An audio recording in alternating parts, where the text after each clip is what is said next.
Welcome to our channel. Today Bible verse in Tamil.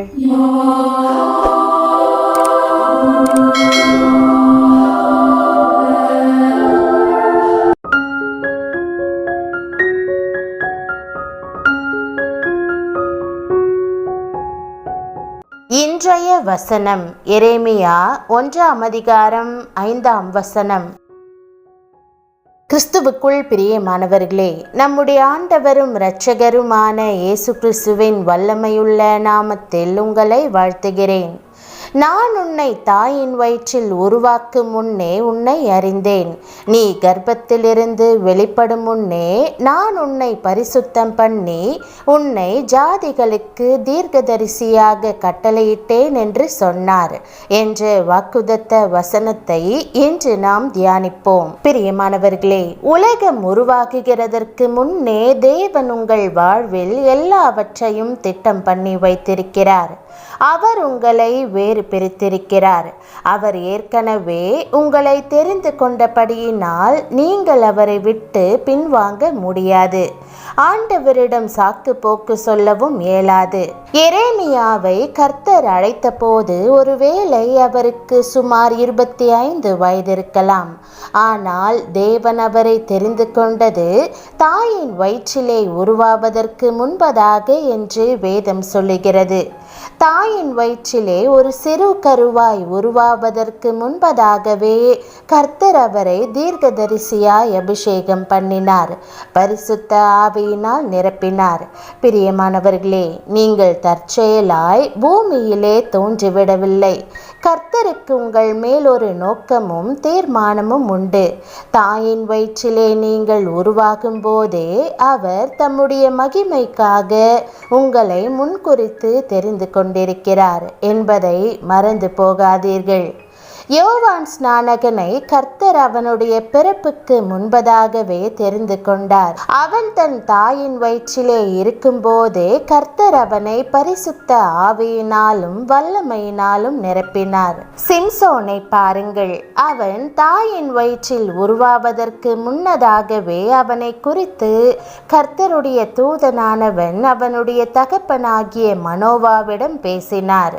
அவனை பெற்றெடுப்பதற்கு முன்னதாகவே கவனிக்க வேண்டிய முக்கியமான காரியங்களையும் அவன் வளர்க்க வேண்டிய விதிகளையும் கூட முன்னறிவித்தார். இன்று நீங்கள் பல காரியங்களை தெரிந்து கொண்டிருக்கலாம். ஆனால் கர்த்தர் உங்களை தெரிந்து கொண்டிருக்கிறார் என்பதை முதலாவது அறிந்து கொள்ளுங்கள். உங்களுக்கு இரட்சிப்பை காண்பிப்பதற்காகவும் உங்களை பரிசுத்தப்படுத்துவதற்காகவும் கர்த்தருடைய ஊழியத்தில் பயன்படுத்துகிறதற்காகவும் கர்த்தர் உங்களை தெரிந்து கொண்டிருக்கிறார். எரேமியா தீர்க்கதரிசியின் தீர்க்கதரிசன ஊழியமானது அவன் தன் தாயின் வயிற்றில் இருக்கும்போதே பிரதிஷ்டை செய்யப்பட்டது. காலம் நிறைவேறின போது கர்த்தர் அவனை தீர்க்கதரிசியாய் அழைத்தார், அபிஷேகம் பண்ணினார், பரிசுத்தப்படுத்தி வல்லமையாய் பயன்படுத்தினார். தேவன் கொண்டிருந்த அனாதி நோக்கமானது எரேமியாவின் வாழ்க்கையில் அருமையாய் நிறைவேறினது. பிரியமானவர்களே, உலக தோற்றத்திற்கு முன்பாக உங்களை தெரிந்து கொண்ட ஆண்டவர் இப்பொழுது உங்களை சந்திக்க சித்தமானார். உங்களுக்காக அடிக்கப்பட்ட ஆட்டுக்குட்டியானவர் உங்களை அபிஷேகித்து ஜீவ புத்தகத்திலே உங்கள் பெயரை எழுதவும் சித்தம் கொண்டார். நீங்கள் கர்த்தருடைய பார்வையில் விசேஷமாய் இருக்கிறீர்கள். கர்த்தர் உங்களுக்கென்று தனிப்பட்ட வரத்தையும் வல்லமையையும் ஊழியத்தையும் வைத்திருக்கிறார்.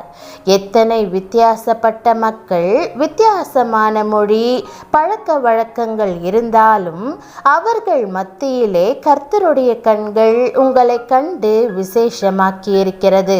கர்த்தர் உங்கள் நோக்கங்களை எல்லாம் அறிந்திருக்கிறார். உங்களை எந்த பாதையில் நடத்தி செல்ல வேண்டும் என்பதை அறிந்திருக்கிறார்.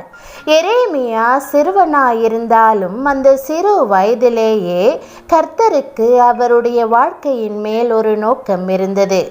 இதோ நான் பேச அறியேன், சிறு பிள்ளையா இருக்கிறேன் என்று எரேமியா சொன்னபோது நான் உன்னை அறிந்தேன் என்று கர்த்தர் பதிலளித்தார். எரேமியாவை தாயின் வயிற்றில் உருவாவதற்கு முன்னே அறிந்தவர் உங்களை உலக தோற்றத்திற்கு முன்னதாகவே அறிந்திருக்கிறார் என்பதை மறந்து போய்விடாதேயுங்கள். நீங்கள் கர்த்தரால் தெரிந்து கொள்ளப்பட்டவர்கள். ஆகவே கோடிக்கணக்கான மக்கள் மத்தியிலேயும் கர்த்தருடைய கண்கள் உங்களை கண்டது. உங்களை அவர் அன்போடு தேடி வந்தார்.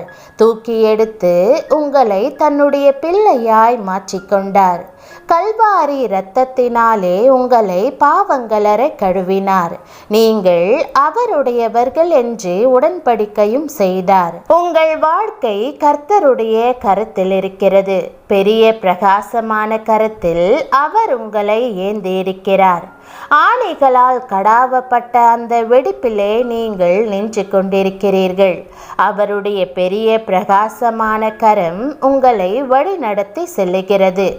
அவருடைய கரத்திலிருந்து உங்களை யார் பறித்து கொள்ள முடியும்? கர்த்தர் சொல்லுகிறார், தாயின் வயிற்றில் தோன்றினது முதல் உங்களை ஏந்தி தாயின் கர்ப்பத்தில் உற்பத்தியானது முதல் உங்களை தாங்கினேன். உங்கள் முதிர் வயது வரைக்கும் நான் அப்படி செய்வேன். நரை வயது மட்டும் நான் உங்களை தாங்குவேன். நான் அப்படி செய்து வந்தேன். இனிமேலும் நான் ஏந்துவேன். நான் சுமப்பேன், தப்புவிப்பேன். ஒரு போதகர் சிறுவனாயிருக்கும் போது அவரது தாயார் அவரிடம், மகனே, நீ என் வயிற்றில் இருக்கும் போதே உன்னை கர்த்தருக்கென்று அர்ப்பணித்தேன். கர்த்தர் உன்னை வல்லமையாய் பயன்படுத்தும்படி ஜெபித்திருக்கிறேன் என்று சொன்னார்களாம். அந்த வார்த்தைகள் அவருடைய இருதயத்தை விட்டு நீங்கவே இல்லை. அவர் வாலிப வயதை அடைந்தபோது கர்த்தருடைய அன்பு மிகவும் அதிகமாய் அவரண்டை இழுத்து கொண்டது. கர்த்தர் அவரை ஆராய்ந்து அறிந்திருந்தார்.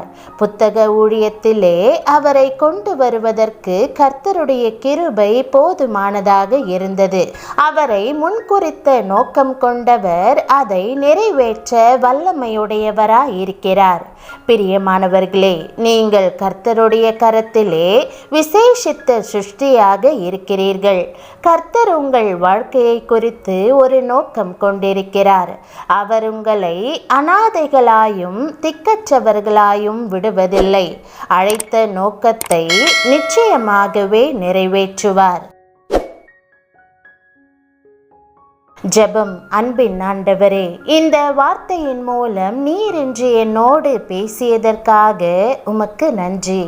உலகம் உருவாவதற்கு முன்னே நீர் என்னை முன்குறித்தீரே, உமக்கு நன்றி. என் தாயின் கருவில் என்னை தெரிந்தெடுத்தீரே, உமக்கு கோடான கோடி ஸ்தோத்திரம். உம்முடைய அழைப்பை நான் அசட்டை பண்ணாமல் உம்முடைய சித்தத்திற்கு கீழ்ப்படிந்து நடக்க கிருபை செய்தருளும். நீர் என் பட்சத்திலிரும். அப்போது ஒன்றையும் குறித்து நான் கலங்க மாட்டேன். நீரே என்னோடிருந்து ஒவ்வொரு செயலிலும் என்னை பலப்படுத்தும். என் தாயின் கர்ப்பத்தில் என்னை உருவாக்கியதற்கான நோக்கத்தை நான் அறிந்து கொண்டேன்.